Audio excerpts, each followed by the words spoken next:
प्रदेश की मुख्यमंत्री वसुंधरा राजे आज करौली के दौरे पर रहीं। इस दौरान उन्होंने स्वामी रामदेव के योग शिविर में भाग लेकर योगा किया। वहीं आज जिले के लिए बड़ी सौगात का दिन रहा। देखिए ये रिपोर्ट। करौली के लिए आज का दिन खास रहा। 3 दिन से चल रहे बाबा रामदेव के योग शिविर में आज सीएम राजे भी पहुंची। सीएम ने योग गुरु के साथ अनुलोम विलोम और प्राणायाम किया। योग शिविर में लोगों के साथ साथ स्थानीय नेता भी योग करते नजर आए। इसके अलावा 100 करोड़ की लागत से बनने वाले पतंजलि योग पीठ के सेंटर, आचार्य कुलम, आयुर्वेद अस्पताल और गौशाला का भी भूमि पूजन किया गया। इस पवित्र स्थान पे महाराज जी ने चुन के पतंजलि का काम राजस्थान के अंदर शुरुआत किया है। यहाँ गौशाला, इनका एक बहुत बड़ा शिक्षण संस्थान, आचार्य कुलम जिसको कहते हैं, और इसके साथ साथ आपके आयुर्वेद का एक बड़ा संस्थान, प्राकृतिक चिकित्सा, और ये सब चीजें जो शुरू करें, आज जो शुरू किया है कि यहाँ खेती भी शुरू करेंगे, हर्बल जड़ी बूटी वगैरह ये से भी, और प्रशिक्षण करेंगे लोगों का। मैं समझती हूँ कि अपने आप में एक बहुत बड़ा काम है, क्योंकि आपने देख लिया जब पहले हम इनकी बात करते थे महाराज जी, तब लोग सोचते थे जड़ी बूटी का क्या होने वाला है।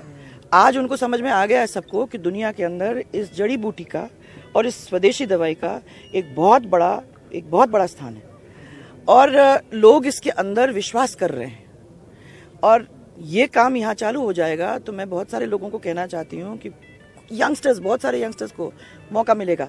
किसान खेती में इसको इस्तेमाल कर सकेगा, नए चीज़ों का प्रयोग कर सकेगा, और पतंजलि योगपीठ के गाइडेंस में इसको आगे बढ़ाने का काम करेगा, तो करौली अपने आप में एक सेंटर बन जाएगा। योग गुरु बाबा रामदेव ने सीएम का चुनरी उठाकर स्वागत किया। बाबा रामदेव ने प्रदेश के विकास के लिए राज्य की जमकर तारीफ की। करौली में पतंजलि का सेंटर खुलवाने में सीएम के सहयोग के लिए भी आभार जताया। अपनी सांस्कृतिक विरासत को साथ लेकर के वर्तमान के धरातल पर शिक्षा, स्वास्थ्य, रोजगार और समृद्धि के नए सोपान हमारे वसुंधरा राजे जी यहाँ पर खड़े कर रहे हैं। और जहाँ इस धरती पर जहाँ पर अभी खड़े हैं, यहाँ पर 30-30, 50-50 फीट गहरे टीले वो टिब्बे हुआ करते थे। उन खाइयों में और टीलों के बीच में यहाँ पर ये स्थान शुरू हुआ है। तो यहाँ इसमें भी बहुत बड़ा योगदान हमारे वसुंधरा राजे जी का है। मेरे को 2 महीने से ये पीछे पड़े हुए थे कि स्वामी जी आपको राजस्थान में आना है और सबसे पिछड़े क्षेत्र में आप यहाँ पर अपनी सेवाएं शुरू करो, जहाँ पर कोई नहीं जाता। इस खास मौके पर सीएम राजे ने करौली के विकास के लिए हर संभव मदद का भरोसा दिया। रेल और पेयजल समस्या दूर करने का वादा भी किया। समस्या आज की नहीं है, बहुत पुरानी चली आ रही है, और अभी मनोज जी ने भी इसकी बात करी थी मेरे से। तो इसकी डीपीआर 2 महीने, ब्रॉड गेज का 2 महीने के अंदर उसके कागज और डीपीआर वहाँ ऊपर तक पहुँचाने का काम कर रहा है। अब वो हमारे पास वापस जब आएगा तो हम जो भी अपने संसाधनों के अंदर मदद कर सकते हैं वो अपन करेंगे। लोगों का मानना है कि योग पीठ से रोजगार के अवसर बढ़ेंगे, साथ ही योग के जरिए इलाके के लोग स्वस्थ जीवन भी जी सकेंगे। धर्मेश शर्मा, न्यूज़ 18, करौली। पिछले 3 सालों में केंद्र की ओर से आवंटित किया गया बजट कृषि विभाग समय से खर्च नहीं कर पाया है। विभाग के अधिकारी बजट मिलने और मांगों के अनुमोदन में हुई देरी को इसकी वजह बता रहे हैं। आपको बता दें कि राष्ट्रीय कृषि विकास योजना के तहत राज्य को केंद्र की ओर से कृषि पशुपालन के विभिन्न प्रोजेक्ट और योजनाओं के लिए बजट आवंटित किया जाता है। साल 2015-16 में विभाग को 601 करोड़ की राशि मिली थी, जिसमें से 537 करोड़ खर्च किए गए। साल 2016-17 में मिले 514 करोड़ में से भी 496 करोड़ ही खर्च हो सके। इसी तरह 2017-18 में मिली 416 करोड़ की राशि में से भी जनवरी तक 217 करोड़ ही खर्च हो पाए। बजट काम न आने की वजह से योजनाओं का क्रियान्वयन प्रभावित हो रहा है।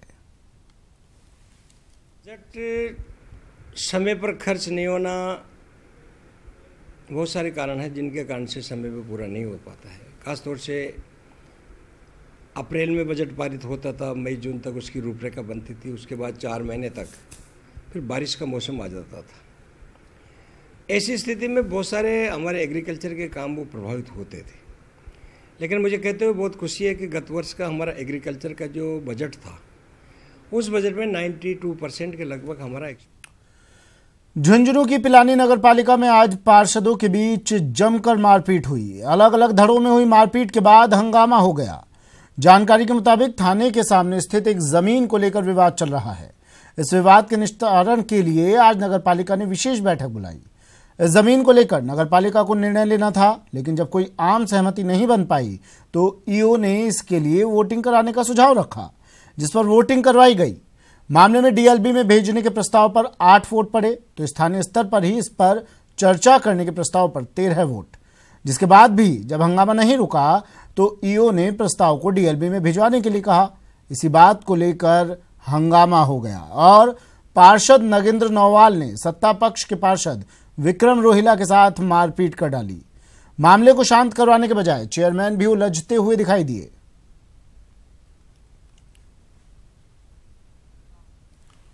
इतिहास में पहली बार राजस्थान प्रदेशाध्यक्ष की कुर्सी केंद्र और राज्य की राजनीति के बीच फंस गई है। कौन बीजेपी का प्रदेशाध्यक्ष होगा, इस बात पर कयास और चर्चाओं का बाजार गर्म है। तो अब समय बीतने के साथ नए नाम भी इस फेहरिस्त में शामिल होने लगे हैं। तो प्रदेश के नेता नए प्रदेशाध्यक्ष के सवाल पर कन्नी काट रहे हैं। देखिए ये रिपोर्ट। कौन पर सस्पेंस बरकरार। बीजेपी प्रदेशाध्यक्ष की कुर्सी फंसी अदावत में। अब नए नामों पर भी चर्चा हुई शुरू। भूपेंद्र यादव और सुनील बंसल भी हुए रेस में शामिल। अशोक परनामी के बाद कौन? बीजेपी अभी तक इसी गुत्थी में उलझी है। बीजेपी प्रदेशाध्यक्ष के नाम को लेकर सस्पेंस बरकरार है। अभी तक पार्टी का शीर्ष और राज्य का नेतृत्व मिलकर नए प्रदेशाध्यक्ष का नाम तय नहीं कर पाया है। ऐसे में सवाल है कि क्या बीजेपी प्रदेशाध्यक्ष की कुर्सी फंसी है अदावत में? अभी तक बीजेपी प्रदेशाध्यक्ष का ऐलान क्यों नहीं? आलम यह है कि अब तो पार्टी के बड़े नेता भी इस मसले पर कुछ भी बोलने को तैयार नहीं। कुछ सवाल सुनकर ही पीछे हट रहे हैं तो कुछ बताने को तैयार नहीं। अब इसका जवाब मैं तो दे नहीं सकता हूँ, मेरे हाथ में तो नहीं। कोई नहीं माना जा रहा। जो हमारा जो सेंटर नेतृत्व जो पार्टी के पदाधिकारी पसोपेश में, कोई पसोपेश में नहीं। यार जिंदगी में हमेशा जो संगठन ने कहा वो काम करने का अभ्यास है। इस जगह घबराहट होती नहीं। अब वो करेंगे आज देंगे।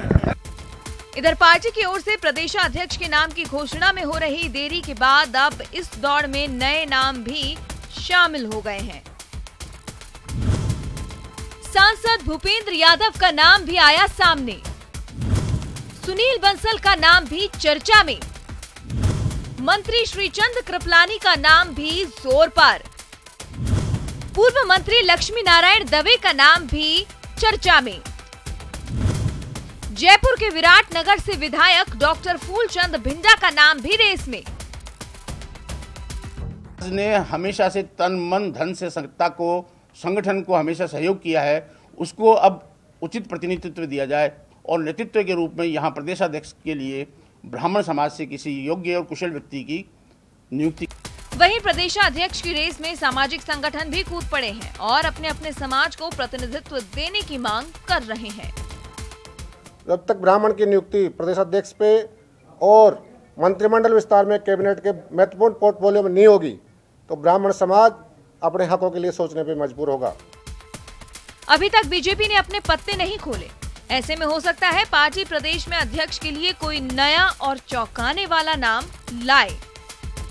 जयपुर से न्यूज़ 18 राजस्थान के लिए सुधीर शर्मा की रिपोर्ट।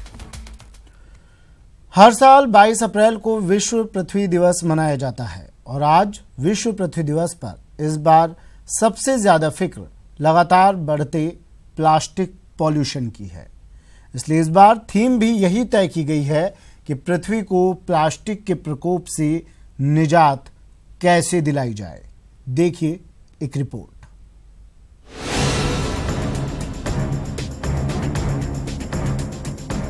बात ज्यादा पुरानी नहीं है। जब प्लास्टिक को तैयार किया गया और उसे रोजमर्रा की जिंदगी का हिस्सा बनाना शुरू किया गया। लेकिन हमारी जिंदगी में प्लास्टिक की हिस्सेदारी कुछ इस तरह बढ़ती गई कि हमें पता ही नहीं चला कि कब सुबह की पहली किरण से रात को गहरी नींद में जाने तक हम बिना प्लास्टिक के रह ही नहीं सकते। कहने को राजस्थान में 2010 से प्लास्टिक के कैरी बैग्स पर प्रतिबंध है, लेकिन आज तक किसी की सजा नहीं सुनी गई। सिर्फ राजस्थान में ही 400 से ज्यादा गायें रोज प्लास्टिक खाने से मारी जाती हैं। आज भी पूरे राजस्थान में धड़ल्ले से पॉलीथीन बिक रही है, चाहे वो चाय तक बिक रही है। किराना व्यापारी उसमें सामान दे रहा है, परचूनी सब्जी मंडी, फल फ्रूट, यानी कोई ऐसी वस्तु नहीं जिसमें पॉलीथीन का उपयोग नहीं हो रहा हो। ये हमारी धरती की उर्वरा शक्ति कम कर रही है, वर्षा का पानी जमीन में जाने से रोक रही है। सिर्फ 1 सेकंड में पूरी दुनिया में 22,000 से ज्यादा प्लास्टिक बोतल कचरे के रूप में फेंक दी जाती है।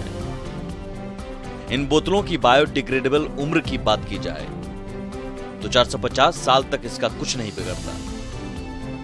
अभी भारत में 10 से 15,000 इकाइयां पॉलीथीन का निर्माण कर रही हैं। फिलहाल 6.5 बिलियन टन का प्लास्टिक पूरे ग्रह पर एकत्र हो गया है, जो लगातार पर्यावरण को नुकसान पहुंचा रहा है। आधे एक तरह से समझदार हैं कि हमको सब मालूम है प्रदूषण से उल्टे असर पड़ते हैं, कुप्रभाव होते हैं, लेकिन उसको रोकने के लिए हम प्रयास नहीं करते हैं। जो MSc एनवायरमेंट साइंस है उनकी तरफ रहती है कि ये हमारी सारी समस्याओं का समाधान कर दें, जबकि एनवायरमेंटल समस्याओं की जो पकड़ होनी चाहिए और जिसमें भागीदारी होनी चाहिए वो सारे लोगों की ज़रूरी है। हमके ज़रूरी नहीं कि वो साइंस के ही हों, वो सोशल साइंस के भी हो सकते हैं, वो लॉ से भी हो सकते हैं, वो मेडिसिन से भी हो सकते हैं। एक ऐसा बैक्टीरिया जापान के अंदर खोज लिया गया है जिसके मुताबिक ये बैक्टीरिया प्लास्टिक को ख़त्म कर सकता है, लेकिन उससे पहले हमारी दुनिया को इतना नुकसान ये प्लास्टिक पहुंचा चुका होगा जिसका अंदाज़ा भी हम नहीं लगा सकते। कैमरा पर्सन मान सिंह के साथ में अरबाज अहमद, न्यूज़ 18 जयपुर।